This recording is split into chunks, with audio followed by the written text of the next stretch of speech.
Do you feel like a truck has run over you when you wake up?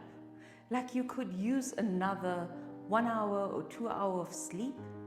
Do you feel that although you slept, you're still so tired?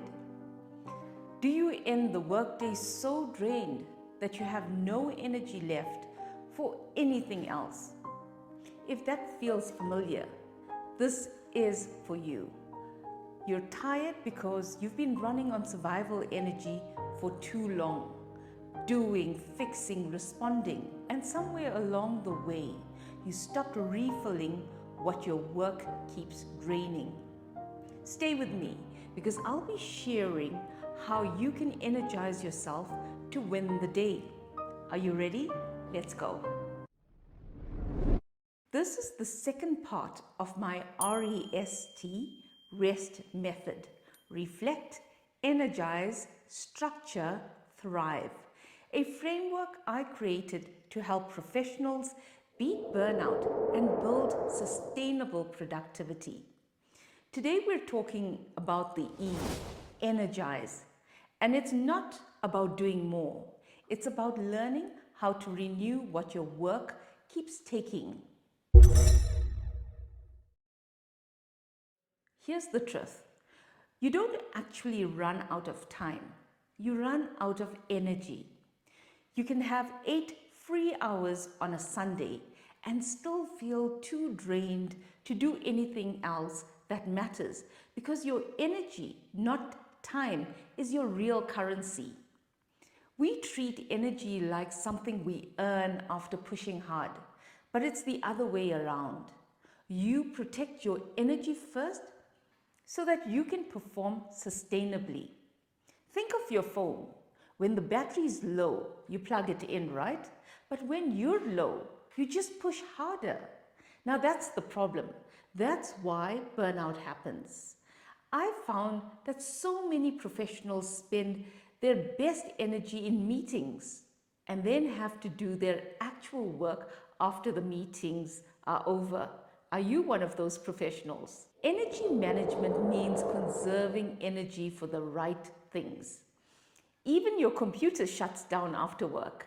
So why do we think we can keep running non-stop? It's not sustainable. And when you layer on the family responsibilities, community commitments, and daily demands, it becomes far too much for one person to carry alone. The 4 kinds of energy you need to protect. Let's talk about the 4 dimensions of energy that either drain or refill you. And I want you to think about where your biggest leaks are. Where do you waste your energy? There's mental energy, focus and clarity. Mental energy drains quietly. It's all the tabs open in your head, overthinking, decision fatigue, constant switching. It's when you can't still your mind. It keeps going, keeps working, keeps thinking. So to restore it, do a mental download at the end of each day. Write down everything swirling in your head. Work in focused, intentional blocks, not endless multitasking. Create one thinking space where notifications are off and you just breathe and plan. What I tend to do is write down everything I need to do. It's like offloading from my brain into my diary or my computer. Once it's out, I can assign it, prioritize it, and stop it from circling in my mind. That way, I don't forget anything and I free up mental space for focus. Clarity creates calm, and calm fuels focus. Then there's emotional energy, boundaries and peace. This is the one we ignore most. You lose emotional energy when you keep absorbing everyone else's chaos, people pleasing, fixing, over caring. To restore it, get clear on what's yours to carry and what's not. Pause before reacting. You don't have to absorb everything that's said to you. Find ways to protect your peace by establishing boundaries. Decide what you will take on and what you will not. A long time ago, I read something that stuck with me. If you ask someone, "How are you?" know that it will open up a conversation. So, if you come across someone who drains your energy, remember you have a choice. You can engage deeply or keep it brief. You can still be polite without overextending. Your follow up statements determine whether you open up the conversation further or not. It's really not about being rude, it's about being intentional. You need to protect yourself because really you can't pour from a cup that keeps leaking. Then there's physical energy, your body as a battery. I'm not sure about you, but when afternoon hits, you feel the 3 p.m. slump. I surely do. I've learned to front load my day, to do the high energy work when I'm sharpest. If you have to be at work for 8 hours, find your optimal energy window and use it well. To restore physical energy, sleep is not a luxury, it's your performance tool. Track how much you're really sleeping and remove screen time once you're in bed.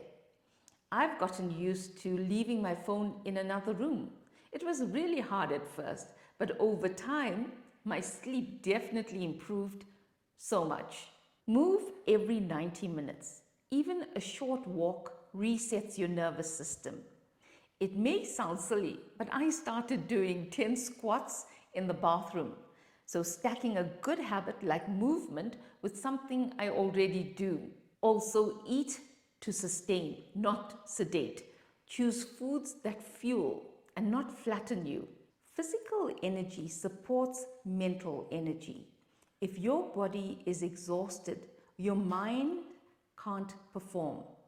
When I used to spend long days at client sites, early starts, hours of traffic each way, I'd take a 20 minutes nap in my car during lunch. It completely revitalized me for the second half of the day. Some of my colleagues went for lunch and came back more drained. I chose rest. I conserved energy so I could pour it where it mattered most. And my younger brother, who's a programmer, he recharges by playing computer games. He wakes up early, does his morning routine, then he plays for 30 minutes and it resets his mind for the day. The key is do what works for you. If it's meditation, journaling, or a quiet cup of coffee or tea outside, find your thing. Find ways to recharge your body and your mind will follow. Then there's purpose energy, meaning and motivation. This is the deeper one. It's the fuel behind everything else. When your work feels disconnected from meaning, energy disappears fast. You can be doing all the right things and still feel so empty. To restore it, reconnect to why you do what you do. Celebrate progress, not just results. Ask yourself daily, did this energize me or deplete me? I spoke about this in a recent video, how you can link your job to the bigger picture. Yes, maybe you're just extracting reports in the finance team, but those reports help decision makers make major choices. There was someone I worked with named Sue. She was the PA to a labor relations director. Whenever a person visited her boss's office, she treated them with such warmth, offering tea, presenting it beautifully on a saucer. She didn't have to do that, but she understood that how she welcomed people influenced the tone of the meeting.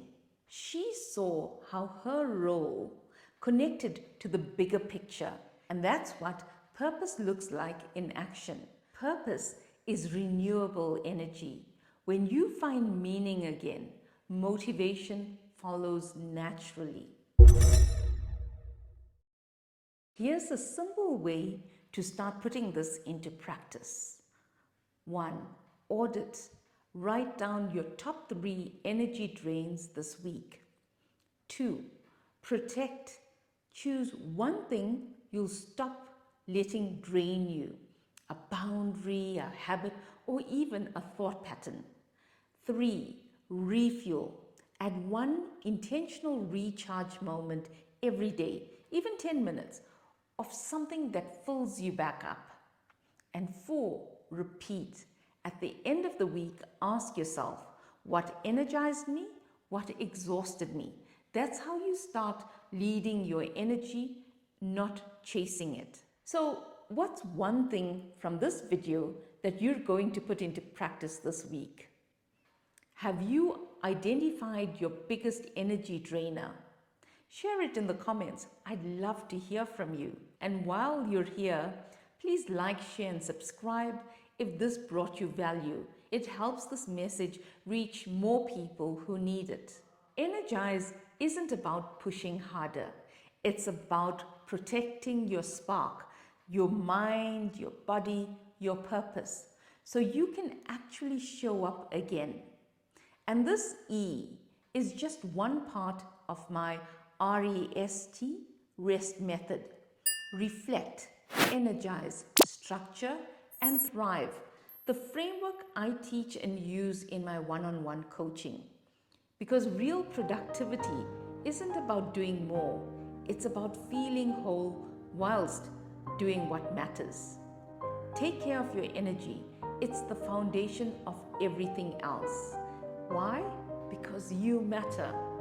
Watch my next video coming up on the screen for more practical tools, techniques, and motivation. See you there.